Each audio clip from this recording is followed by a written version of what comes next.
Hello everyone, myself Shefa Shah from LG Institute of Engineering and Technology in the Department of Information and Communication Technology. Right?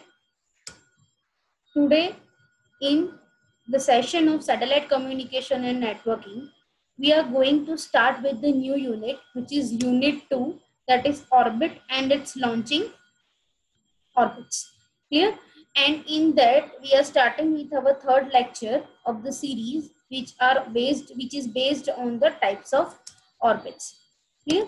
Now the topics to be covered in this following session will be a types of orbits, equatorial orbits, geosynchronous orbit, polar orbit, inclined orbit, prograde orbit, retrograde orbit, low earth orbit, that is LEO, medium earth orbit, that is MEO, and sun synchronous orbit.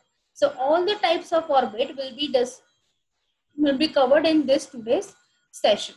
Now first of all, going towards the types of orbit, first we will discuss first what is satellite orbit, right? So the satellite can be rotated around the earth through its different paths. These paths are called as orbits of the satellite, right? So the satellite can be rotated around the earth through the different paths. That paths are called the satellite orbit, or you can say orbits of the satellite. Now the satellite orbit are used to cover the required application area.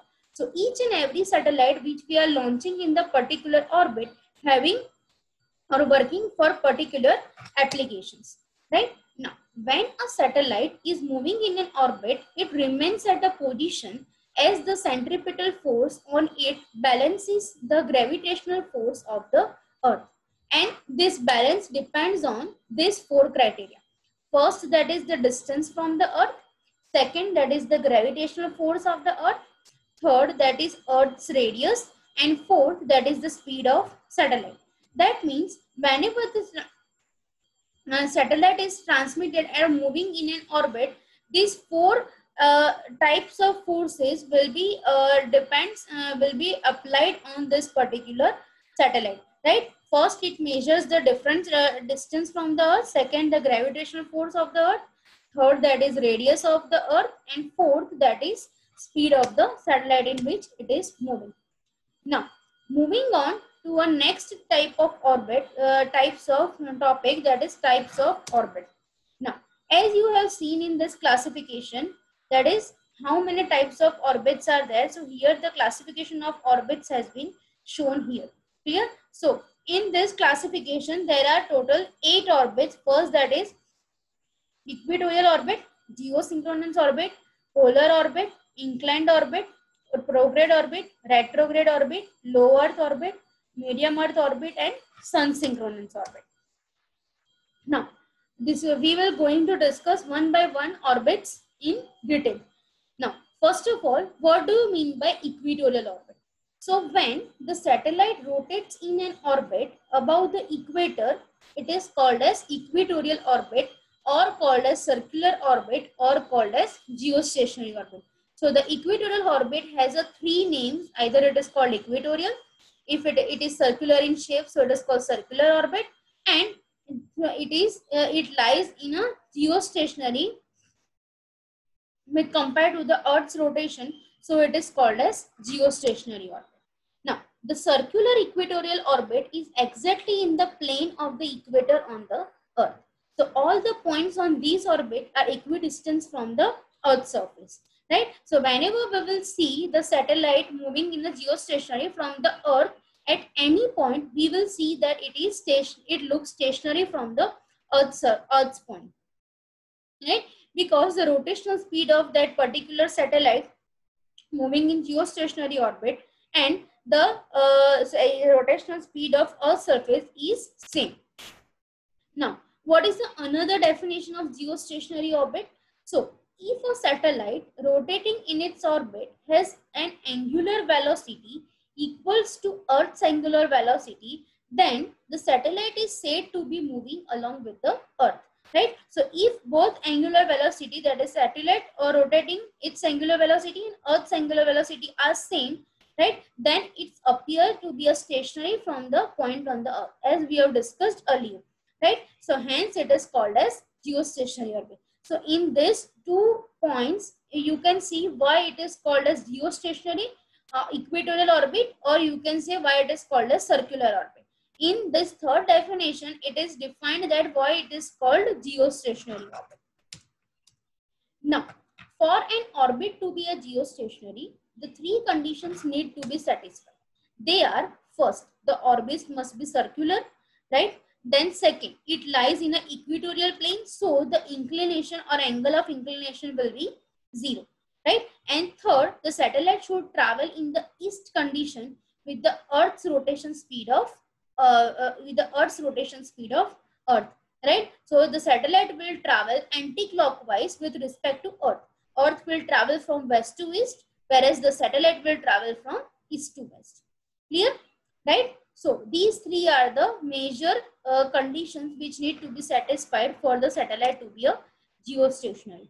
And the next point, that is the rotational speed of Earth around its axis is 23 hours and 56 minutes. Right? So the satellite in geostationary orbit should complete its rotation around the Earth in the same period of 23 hours and 56 minutes. So the rotational speed of Earth and the rotational speed of satellite should be the same to be the satellite in a geostationary orbit. So these are the conditions for the satellite to be in a geostationary. Now, moving forward to next type of orbit, which is called as geosynchronous orbit, which is similar to geostationary, but instead of the geostationary has the inclination angle 0, in geosynchronous there will be some inclination angle, right? So if the inclination angle of the orbit of the satellite is not 0, then the orbit is called as geosynchronous orbit. Clear?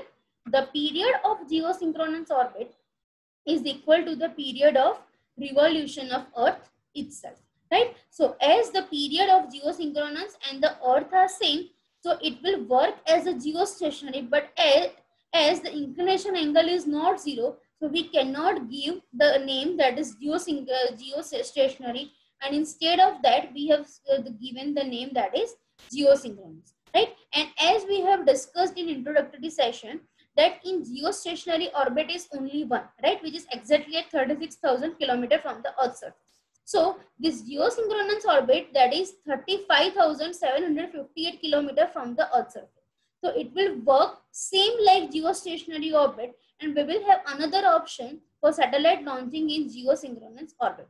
So it will affect the launch cost of also. Clear?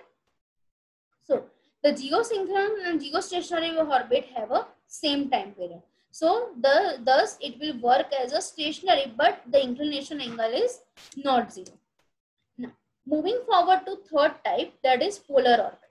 So polar orbit is when the satellite rotates in orbit that covers north and south pole, it is called as polar orbit. Now, what is the need of this polar orbit? So whenever the satellite is launching in geostationary, it has a drawback that it does not cover the poles, that is now North Pole and South Pole. So the satellite should be launched in polar orbit to observe the poles, right? And there are infinite number of polar orbits. It is not used for common communication purpose. It can establish communication with the polar region, collect information about the polar region of the Earth, and this information is used in weather forecasting. Clear? So the polar orbit will have the application of weather forecasting.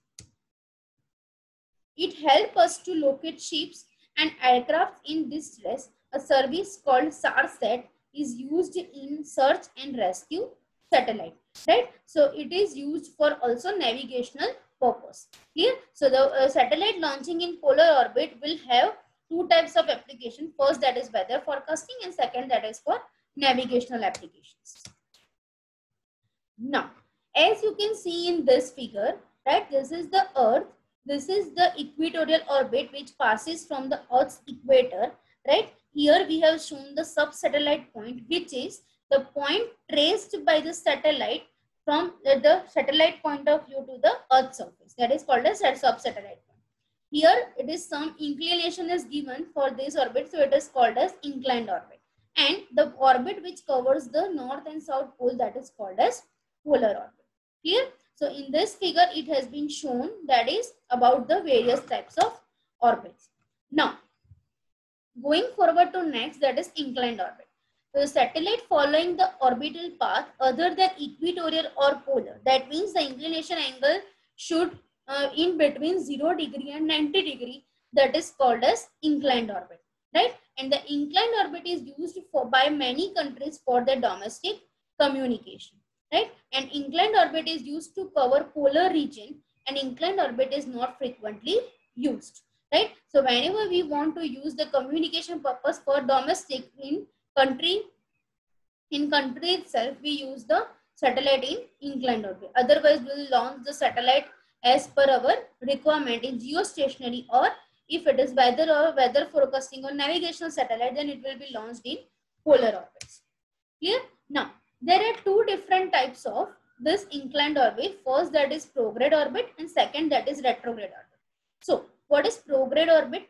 So, an orbit in which the satellite moves in the same direction as the Earth's rotation, that is called as prograde orbit. If Earth is moving from east to west, then satellite also will move from east to west. So, if they are moving in the same direction, that means the angle of inclination is in clockwise direction, 0, right? So, that is called as prograde orbit. Whereas, if the angle of inclination is 180 degree between satellite motion and the Earth's rotation, which is exactly opposite direction, then it is called as retrograde orbit. So these two orbits are nothing but it is a classification beyond in inclined orbit only. Clear?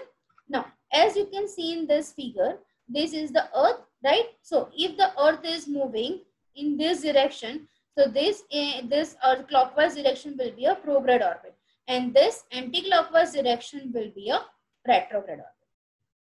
Done? Right? Okay. Now, next, that is low Earth orbit or medium Earth orbit.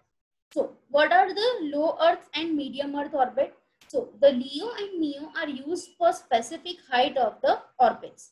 So, height of LEO satellites is about 1500 kilometers, and height of MEO varies from 1500 to 36,000 kilometers, right? So, but practically the height of MEO satellite is between 10,000 to 15,000 kilometer range, right? So the LEO will provide the satellite for continuous global coverage and as well as for various weather forecasting applications, whereas MEO is used for radar ranging and remote sensing applications.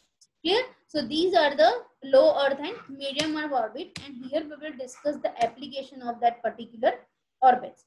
So first, the orbit is used for the satellite used in that particular orbit is used for the surveillance of Earth's surface, which is near the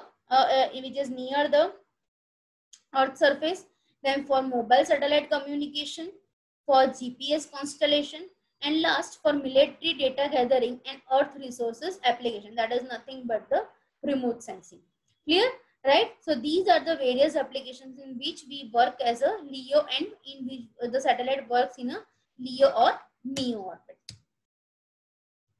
Now, here in this figure, as you can see, this is Earth, right? The surface near the Earth, that is called as low Earth orbit, right? So this is the low Earth orbit in which the satellite position is shown here. Now, this is the next, which is above the low Earth orbit, which is from 10,000 to 15,000 kilometer, that is medium Earth orbit.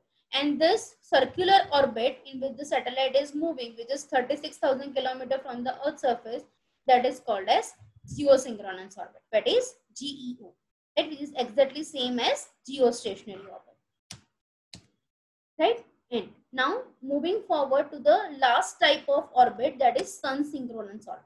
So what is the sun synchronous orbit? So sun synchronous orbit is nearly a polar orbit around a planet in which the satellite passes over a given point of the planet's surface at the same local mean solar time, right? So whenever the sun passes through that particular surface or particular point, at the same time the satellite will also pass that from that point right? That is called as sun synchronous orbit. As the name suggests, sun synchronous means the solar time, right, and the satellite time will be synchronized. Clear? So that is called as sun synchronous orbit. It is in orbit arranged so that it precesses through one complete revolution each year. So it always maintains the same relationship with the sun. So why does the sun synchronous orbit required? So for precision purpose, that it completes the one revolution in each year, that is it completes revolution in 365 days around the sun, right? And it always maintain the same relation with the sun.